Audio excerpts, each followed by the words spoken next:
Maakii faana immoo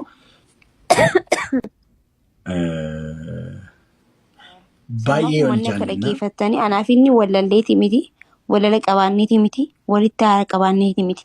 Dhugaadha wal dheessu jirra ani jechuun isa waliin taphachaa hin jiru dhiyeenya kana maaliifi namni bakka hiraan nu godhee jira dhugaa dubbachuudhaaf. Namni yooniin taa'ee raachuudha yooniin deemee raachuudha. Akkuma beektan ani immoo xiqqishoon hin qaanfadha.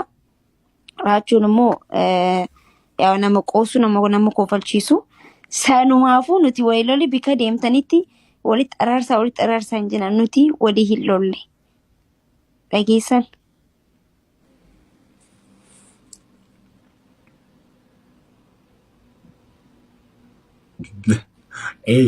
Fitee.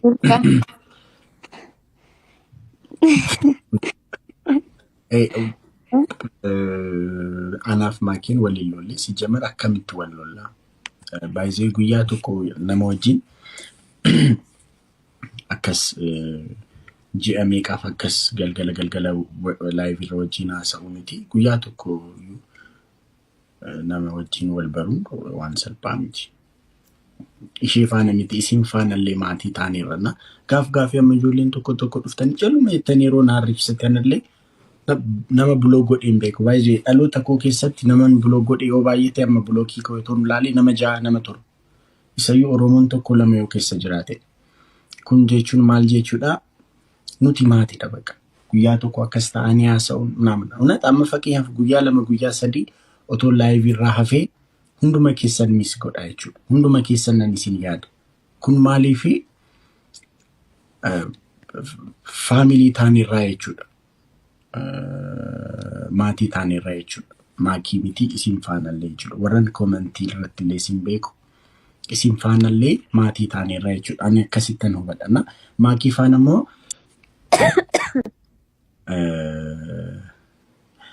baay'ee wal jaallanna. Sistarii kootii akka maali duba akkamitti ibsite?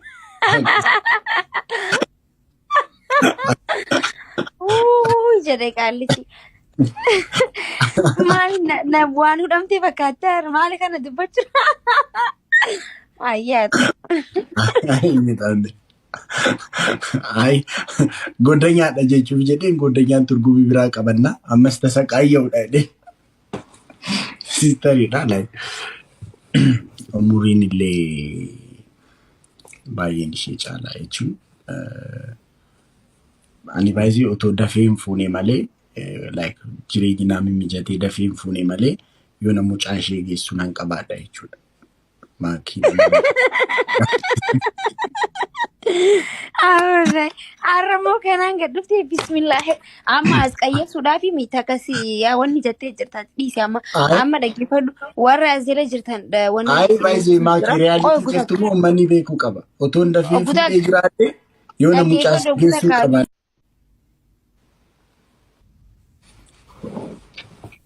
Wooyee maakii akkam jirta raachuu fayyaa qabdanii? Akkam bus nagaadha. Jirra galata rabbii fayyaa qabdu. Nagaadha galata rabbii. Maaf aartaan an jettee ani maaf aaraa. Qoy us gaammaa nuti dubbata okay?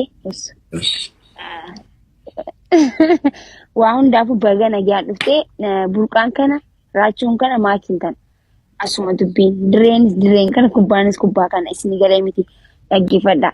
Raachuun saayiba jalaa warra isiniif hin galin. Burqaan immoo saayiba kiyya saayiba qabsoo fooloo godhaatii waan inni hojjetu barumsa irraa barachuu dandeessan. Anillee jechuun waliin irraa baran. Sanumaafuu warri saba keessan jaalatan saba keessan maddi dhaabbatan fooloo godhaa jajjabeessaa. Daawun wal jiru Oromoo miti bilchiginnaadha. Sanumaafuu maastiin fakkaatuun hin beeka burqaa. Mee dubbadhu. Ani Oromoo na kubarjiste. Ay ani maalan dubbadharii maakii ani waa kana baay'ee isaas hin beeku. Namni kataabummaaf waa akkasii jedhanii waanuma isin wajjin hoo taphatan waan isaaniif itti toludha. Isaan bashannansiistanii isaan bohaarsitanii wal bira isin dhabuun fedhanii kanaaf waa akkasii dubbatanii dheetan yaada. Ani akka mataa kiyyaatitti waan badaadhaan isaan hin ilaalu. Rakkoon qabu namni keenya immoo yeroo tokko bashannanuu fedha waan ta'eef sanuma barbaadanii natti fakkaata. Saniif ani baay'ee sitti hin dheekkamu. Gartanii miti jibba kee hin qabane Oromoon qulqulluudha. Ta'umaa fi kooflaaf ja'aniti akka hin muufanne abdiin qaba. Baay'ee inni ani amma kanan sin jedhee maakii amma fakkeenyaaf ati amma dogoggora keessa ammaan sitti akka isaan rabsan amma fakkeenyaaf ijoolleen kun dogoggora ta'uu danda'a. Yeroo nama faana galtu akka nama arrabsan hin beektati. Amma fakkeenyaaf kanaan duras argiteetta. Mana keettu argiteetta. Amma immoo dubbii jiru dhagaarta. Burqaa gashii yetti. Ishi. Achi akka yeroo galu akka isaan rabsan beektu. Achi immoo maalumaafuu. No. Akkasii miti dhaggeeffadhu. Ishi qoytaan. Ayee fixadhu. Ayee. Ani ummatatti yeroo hundan isinitti himu. Ani nama arrabsuu hin jaaladhu. Yeroo hunda deddeebisee isinitti himeera. Even ijoolleen afaan geemii taphatanillee yeroo arrabsitan hin jaaladhu. Namni yeroo na arrabsu, namni yeroo nu arrabsu, yeroo akka sabaatti illee nu arrabsu, namni bayee akka wal arrabsu hin barbaadu. Innaa burqaa miti nama kan biraa nama eenyuyyuu na arrabsina. Hundumti keessan please. Garmaamu tola. Boonaadha. Ani fixeerannaa. Inni arrabsinaa please guys. Bakka ilaa ani kanaan duras baay'ee hin gaddas dubbadheera. From the first baay'ee anaaf maakiin edda karaa keessaallee haasa'uu jalqabne ji'aaf wayiidha. Haasuuf hin beeku. Baay'ee. Omaa tokko hin qabnu deddeebisee isinitti himeera. Qalliirraan kan darbe. Hin qoosne hundumti kee namoo akka qoosu akka qoosaatidha qoosne. Isin immoo dhugaa isinitti fakkaate. Amma immoo dhugaa akka hin taane. Addunyaa duuf deemtaasa? Duuf deemtaa waxxaramtee bara. Araa nama waxxaramne. Maakii maalidhaa? Ati garuu baay'ee tankolee aadaa harta baay'ee. Maal qabbaneessi ree qabbaneessi? Ani matatti maan jira ka. Bismillahirrahmanirrahim.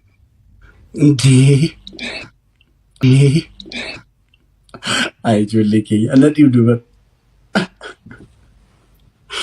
Maa akkas gootu. Qeesti.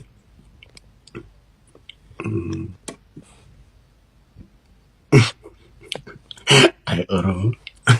Bakka.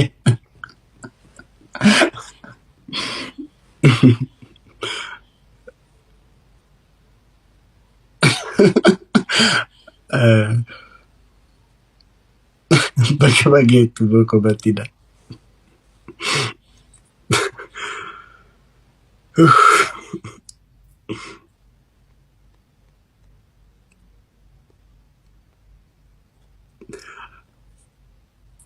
Na dhibdu baruu gaa rabbi.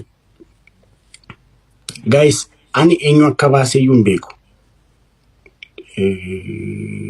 Boodammoo girgirii natti akka natti hin kaasne. Garuu wanta jiru kana hundumti keessan akkasitti hubadhaa. Yaa saasiidha miti. Situ baasee.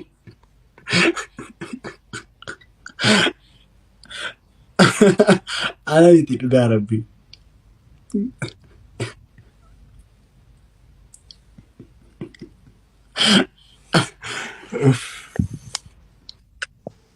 Hi.